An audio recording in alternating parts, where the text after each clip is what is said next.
언론인 여러분 고생하십니다. 한 말씀 드리겠습니다. 훌륭한 감독은 경기에 패배했을 때 모든 것은 감독인 내 책임이다. 선수들은 잘못이 없다. 이렇게 말하고, 못난 나쁜 감독은 경기에서 지면 선수들 탓을 합니다. 훌륭한 감독은 경기에 이겼을 때 선수들 덕분에 경기에 이길 수 있었다. 이렇게 공을 선수들에게 돌리곤 합니다.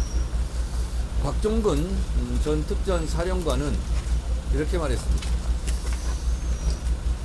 당시 현장의 사태 악화를 막을 수 있었던 것은 현장 지휘관, 부하들 덕분이다.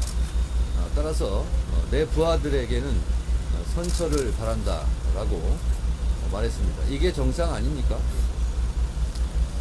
윤석열 대통령은 지금까지 모든 것이 내 잘못이다, 내 탓이다, 내 부하들은 선체 주고 용서해달라 라고 말한 적이 있습니까?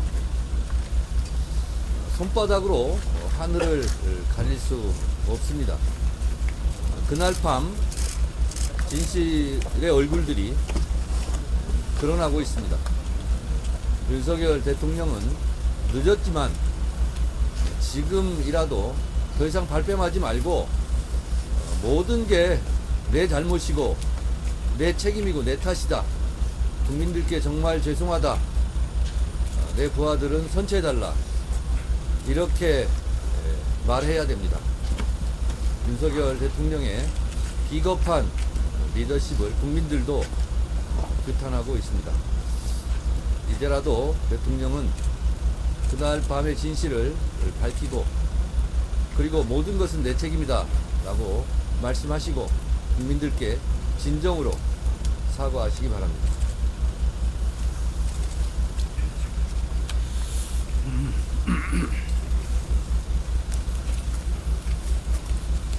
오늘은 대통령 탄핵 심판 사건의 제8회 변론 기일입니다. 피청구인 윤석열 대통령의 지난해 12월 3일 비상계엄 선포로부터 이제 72일이 되었습니다. 지난 72일간의 여러 일들을 돌아보면 국민의 한 사람으로서 깊은 우려와 분노를 금할 수 없습니다.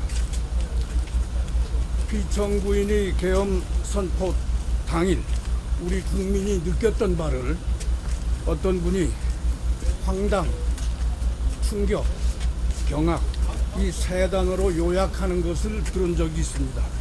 지금 생각해도 매우 적절한 표현이라고 생각합니다. 그런데 우리 국민들은 그날 이후 이 사태에 대한 조사 그리고 수사, 재판이 진행되는 과정에서 피청구인과 그 주변 일부 인사들의 언동을 지켜보면서 또 다른 고통을 경험하고 있습니다. 피청구인과 그 주변 일부 인사들은 우리 국민들이 그날 TV 생중계 화면으로 직접 목도한 일들까지 부인하면서 상식에 관한 그리고 몰염치한 궤변과 책임 회피의 태도로 일관하고 있습니다. 피청구인은 계엄 선포 당일 군인들이 국회에 출동 진입을 하긴 했으나 그로 인해서 무슨 유혈 사태가 발생하지는 않았다. 오히려 군인들이 국민들로부터 폭행을 당했다. 이런 주장을 했습니다. 그런데 이는 마치 야간 주거침입 강도범인이 그 강도범을 집에서 밀어내려고 한 집주인을 폭행범으로 모는 것과 같습니다. 피청구인은 부정선거의 증거 확보를 계엄 선포의 중요 이유로 들면서 선관위 직원들을 체포하기 위한 병력을 출동시켜서 선관위를 제압을 하고서도 이제 와서는 부정선거 음모론을 믿었던 것은 아니다. 단순히 선거 관리 시스템의 점검을 해보고자 했던 것일 뿐이다. 이런 얘기를 하고 있습니다. 그런데 이는 그날 선관위로 병력을 출동시켜야 할 그런 비상사태가 아니었다라고 자백을 한 것과 똑같습니다. 우리 국민들은 만약 그날 민주시민 의식이 있는 국민들이 즉시 국회 주변으로 모여서 계엄군의 국회 진입을 막아서지 않았더라면, 그리고 또 민주적 양식과 양심을 간직한 군인들이 피청구인의 지시에 소극적 저항을 벌이지 아니해서 피청구인의 의도와 계획 그대로 진행이 되었더라면 얼마나 끔찍한 사태가 벌어졌을 것인가 지금도 몸서리를 치고 있습니다. 그런데 피청구인은 그럼에도 불구하고 아무 일도 일어나지 않았다라고 시치미를 떼면서 피해자 코스프레를 하고 있어서 그야말로 할 말을 잃게 하고 있습니다. 또한 피청구인과 그 주변 인사들은 증거의 체부 또는 증거 가치 판단 이런 부분에 관해서 무슨 특별히 우월한 판단 능력 또는 판단 권한이 자기들에게 있는 것처럼 법령과 재판 선례에도 반하는 구구한 주장을 쏟아내면서 헌법재판소의 신뢰에 흠집을 내고자 계속 시도를 하고 있습니다. 그러는 한편으로 피청구인 측은 헌법재판관 개개인의 신상에 관련해서 온갖 불분명한 사유 그리고 또는 전혀 터무니없는 풍문을 들어서 인신공격을 하면서 헌법재판소를 향한 노골적인 협박 그리고 대중의 불법과 폭력적 대처를 선동하는 행위를 멈추지 않고 있습니다. 이는 우리 대한민국이 민주헌정 질서와 법치주의 원칙을 근본으로부터 흔들어서 무너뜨리겠다는 매우 위험한 행위라 아니할 수 없습니다. 그 결과 우리 사회는 현재 두 개 그룹으로 나뉘어서 증오와 분노의 언어를 쏟아내고 있습니다.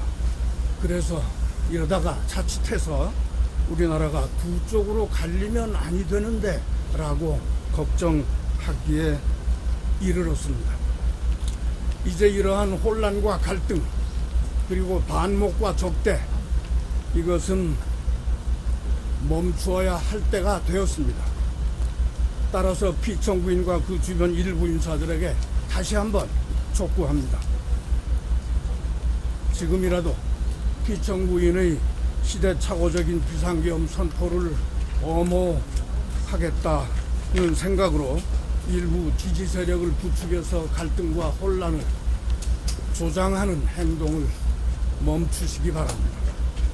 그동안 이 탄핵 심판 사건에서 여러 차례에 걸친 심리가 진행되었습니다.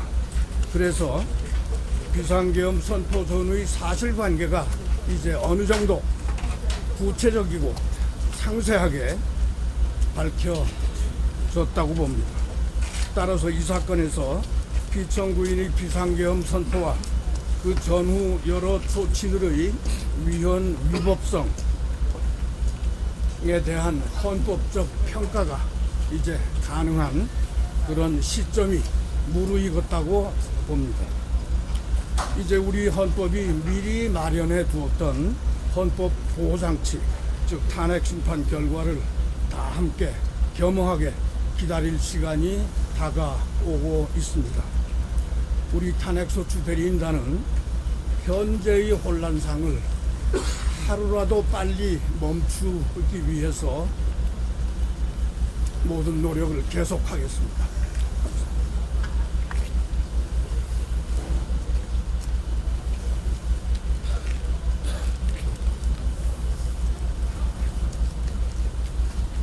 윤석열 대통령은 김영은 국방부 장관과 비상계엄 선포 계획을 세우고 12월 3일 저녁 국무총리와 법무부 장관, 행안부 장관 등 몇몇 장관만을 집무실로 불러 그 계획을 설명했습니다.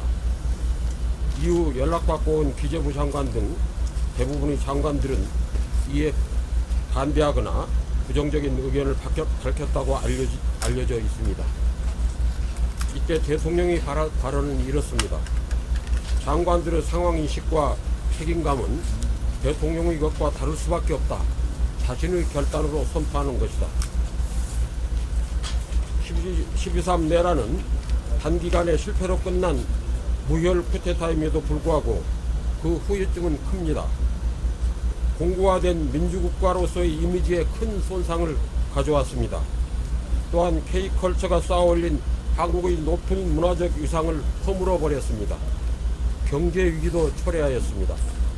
내란을 둘러싼 정치적 갈등이 깊어지고 여당의 극우 편향성이 가속화되었습니다.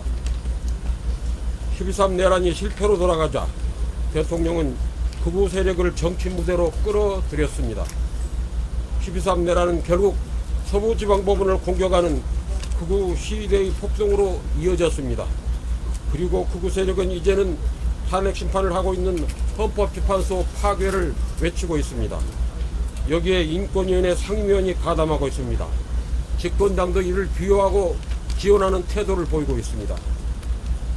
대통령에 대한 파면 결정은 민주주의를 제대로 복원하는 중요한 걸음을 내딛는 것입니다. 한국이 민주주의 모범 사례가 되어야지 쿠데타의 모방 사례가 되는 일은 결코 있어서는 안 됩니다.